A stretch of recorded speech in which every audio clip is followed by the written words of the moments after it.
सबसे पहले मैं शुक्रिया करता हूँ तमाम मेरे मीडिया के जो साथी हैं, मेरे भाई हैं। और मीडिया तो माना जाता है fourth pillar of democracy. Thank you very much.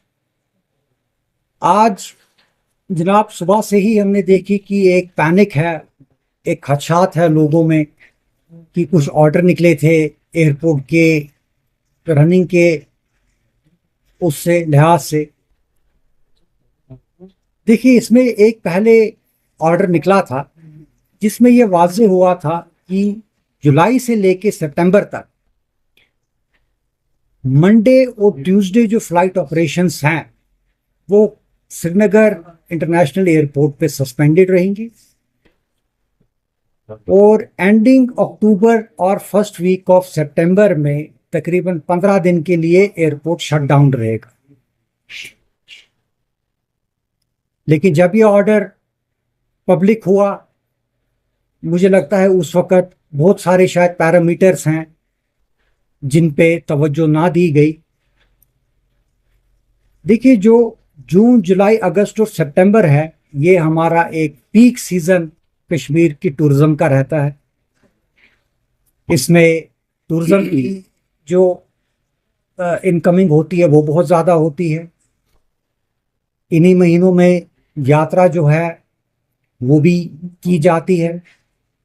और ख़ास तौर पे मैं सितंबर की बात करूं तो हमारी पूरी कंट्री में पूजा हॉलीडेज़ जो हैं वो सितंबर में होती हैं और उस टाइम पे बहुत ही जो टूरिस्ट की ये वाबस्तगी के उससे जो इनकमिंग कश्मीर में जो टूरिज़्म का रहता है, जो फुटफॉल रहता है, वो बहुत हाई रहता है। लेकिन उस वक़्त जब ये ऑर्डर फर्निश हुआ, जब ये पब्लिक हुआ, तो इन चीज़ों को मद्देनज़र मुझे लगता है नहीं, उस वक़्त जो भी अथॉरिटीज़ थी, चाहे सेंटर था, चाहे एयरपोर्ट अथॉरिटी ऑफ इंडिया थी, चाहे NOTA का जो डिपार्टमेंट है वो था, लेकिन हमने और बाकी भी यहाँ की जितनी भी ट्रेड एसोसिएशंस हैं, सब ने मिल के हमने हमारे ऑनरेबल लेफ्टिनेंट गवर्नमेंट जनाब मनोज सिन्हा साहब और हमारे honourable chief minister of Jammu and Kashmir जनाब उमर अब्दुल्ला साहब, उनके पास गए, अपनी रिप्रेजेंटेशन रखी और उनको इन चीज़ों को हमने पेश करके बोला कि इन चीज़ों को मद्देनज़र रख के जो है आप ये जो फ्लाइट ऑपरेशंस हैं इसको किसी हद तक ये रिवोक करवाएं, क्योंकि ऑलरेडी एक हमारा टूरिज़्म का स्ट्रेस है पिछले साल से जब एक वो वाक़ा हुआ था। तो पीक सीज़न में इस तरीके की जो non conductive air flight operations जो हैं दैट विल हिट। और ऑलरेडी जो फ्लाइट ऑपरेशंस की जो टाइमिंग है वो 5 बजे तक कर दी। पहले मैं आपको बताऊं तकरीबन 45 to 53 फ्लाइट्स ऑपरेशनल होती थी कश्मीर में, लेकिन जब से ये 5 बजे के बाद मेंटेनेंस का काम हुआ, जो कि ज़रूरी है, हमें मेंटेनेंस भी करनी है, हमने अपने इंफ्रास्ट्रक्चर को अपग्रेड भी करना है बेहस्ते, चाहे रनवे हो, चाहे पैसेंजर इंफ्रास्ट्रक्चर हो, चाहे पार्किंग का इंफ्रास्ट्रक्चर हो, चाहे टेक्नोलॉजी की अपग्रेडेशन हो, उस चीज़ को भी हमें मद्देनज़र रखना है और उसको भी हम वेलकम करते हैं कि हाँ, साइड बाय साइड ये चीज़ें भी चलनी चाहिए। लेकिन इसमें जो 2 मुद्दे थे वो मंडेज़ और ट्यूसडे का था, जो ऑर्डर में लिखा गया था कि ऑपरेशंस बंद रहेंगे। और सितंबर में जब एंडिंग अक्टूबर या सितंबर में कहा गया था कि 16 दिन के लिए कम्प्लीटली एक शटडाउन रहेगा, खासे तौर पे जब हमारी पूजा हॉलीडे सितंबर में होती हैं। तो कुछ दिन पहले हमने देखा हमारे CM साहब, ऑनरेबल चीफ मिनिस्टर जो हैं वो दिल्ली में उन्होंने राजनाथ साहब से मीटिंग की। उसके बाद जो सिविल एविएशन मिनिस्टर है उनके साथ मीटिंग की। LG साहब has also put a word with ministry of home affairs कि इस चीज़ को रिवाइज़ किया जाए। और मुझे लगता है 2 दिन पहले एक नोटिफिकेशन जारी हुई जिसमें मंडे और ट्यूसडे को जो फ्लाइट ऑपरेशंस को सस्पेंशन की जो एक ऑर्डर निकला था उसको रिवोक किया गया। और बहुत ही दिल से हम उस चीज़ का हमने वेलकम किया और करते भी हैं, ताकि फ्लाइट ऑपरेशन जो है 5 बजे तक चले और 5 बजे के बाद जो है हमारा रिपेयर, रेनोवेशन और जो इंफ्रास्ट्रक्चर एक्सपेंशन है उस चीज़ का काम हो।